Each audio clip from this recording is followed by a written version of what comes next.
Welcome to The Explainer. On July 20th, 1969, the entire world was glued to their televisions, watching humanity take its first steps on the moon. It was an absolute triumph. Or was it?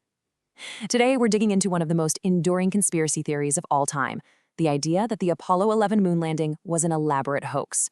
So let's take a look at the claims that have kept this debate raging for more than 50 years. Right, so let's just get straight to the heart of it. This is the one question that powers this entire thing. Was the 1969 moon landing really humanity's greatest moment? Or was it just the most incredible, most expensive television production ever staged? You know, whenever you're looking at a conspiracy theory, the very first thing you have to ask is why? What's the motive? Why would a superpower like the United States go through all the trouble of faking a moon landing? Well, for the theorists, the answer is actually pretty simple. It all comes down to the Cold War. See, you've got to remember, this wasn't just some science project. It was a high-stakes chess match with the Soviet Union. You had national pride, massive political promises from JFK, and huge economic benefits all riding on this one thing. So, theorists argue that if the US felt like they couldn't actually win the race to the moon, they had every single reason to fake it. The motive was crystal clear. They had to win, no matter the cost. Okay, but a motive is one thing. How could you possibly pull off a convincing fake in 1969? I mean, this is way before the days of fancy CGI. You would have needed a true filmmaking genius. And, according to the theory, well, they had the perfect guy for the job.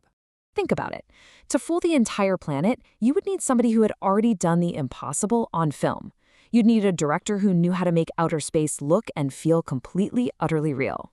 That's right, Stanley Kubrick. His absolute masterpiece, 2001: A Space Odyssey, had come out just 1 year earlier, and its special effects were so unbelievably realistic, they blew people's minds. So, for theorists, he wasn't just a possibility. He was the only logical choice to secretly direct the moon landing. And this is where the theory gets really wild. It suggests that Kubrick, maybe feeling a little guilty, embedded a secret confession in his 1980 horror film, The Shining. Theorists point to all these supposed clues hidden in plain sight, like the main character's son wearing an Apollo 11 sweater, or the creepy off-limits Room 237, which they say is a nod to the roughly 237,000 miles to the moon. They even point to cans of Tang, the famous astronaut drink, in the hotel kitchen. All right, so now we get into the real meat of the theory, the so-called evidence that's supposedly been hiding in NASA's own archives this whole time. For decades, skeptics have been poring over every official photo and video, pointing out all these little inconsistencies they say are proof that the whole thing was a sham. So let's start with maybe the most famous image of the 20th century, the American flag planted on the moon. It's a symbol of incredible achievement.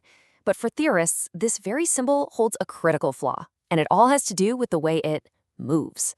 The question from skeptics is pretty straightforward. How can a flag wave in a place with no wind? The moon is a vacuum. There's no atmosphere, so any rippling or waving just shouldn't be possible. To them, it's a dead giveaway that this was filmed on a soundstage, probably with a fan blowing just off camera. Next up, theorists ask us to look at what's not in the pictures. I mean, you're on the moon, right? There's no atmosphere, no light pollution. The view of the cosmos should be incredible. But in every single photo from the Apollo missions, the sky is just black, a complete void. So where are all the stars? The theory offers a pretty simple explanation for this one.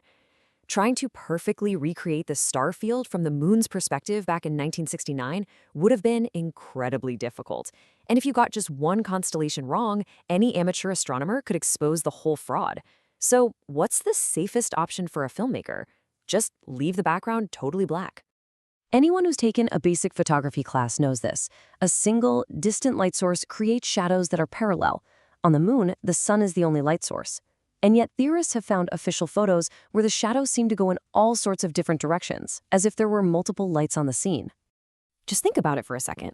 With the sun as the one big lamp in the sky, all the shadows should line up perfectly parallel. But in a lot of these NASA pictures, they just don't. They cross over each other, they go in different directions. For believers, this is the smoking gun. Clear proof that the scene was lit with multiple studio lights, just like on a movie set. So beyond things like lighting and flags, some people claim they found actual literal stage props that were accidentally left in the shot, hiding right there in plain sight. In one really famous Apollo 11 photograph, some eagle-eyed observers noticed this.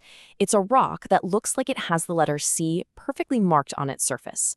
For theorists, the conclusion is immediate. This is a prop, labeled by a set designer for placement, and somebody made a mistake and filmed it with the label facing the camera.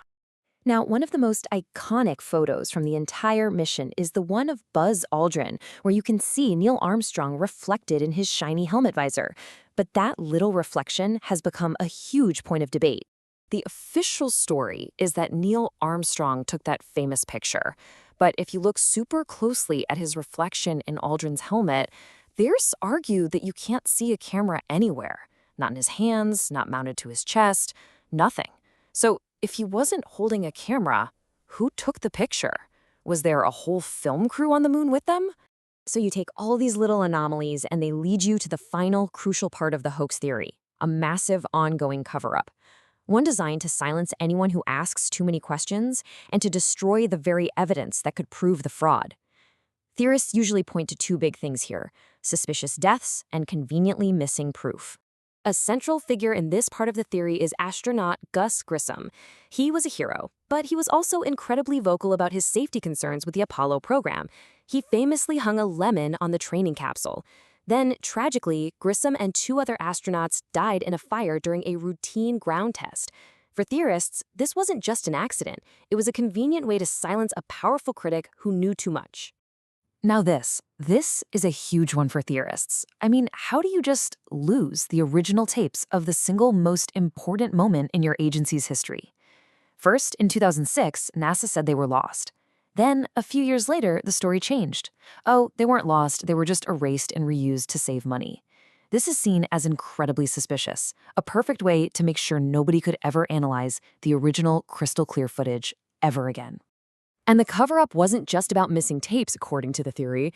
It was also about creating fake evidence. Now, we know hundreds of real moon rocks were brought back, but the story of one specific moon rock, which was gifted to the Prime Minister of the Netherlands, has become a real cornerstone of the hoax theory. Yeah, that supposedly priceless moon rock, a major diplomatic gift, was finally tested decades later by experts, and it turned out to be a piece of petrified wood. Its value went from an estimated $500,000 to about $70. For theorists, this is just a perfect example. If they would fake one moon rock, they ask, what else would they fake? So, when you put it all together, the intense motive of the Cold War, the alleged involvement of a genius director, all those little oddities in the photos, and then the claims of a cover-up, you can see why the theory has stuck around. It paints a pretty compelling picture and leaves us with that one huge question. Was this humanity's finest hour, or was it simply the greatest movie ever made?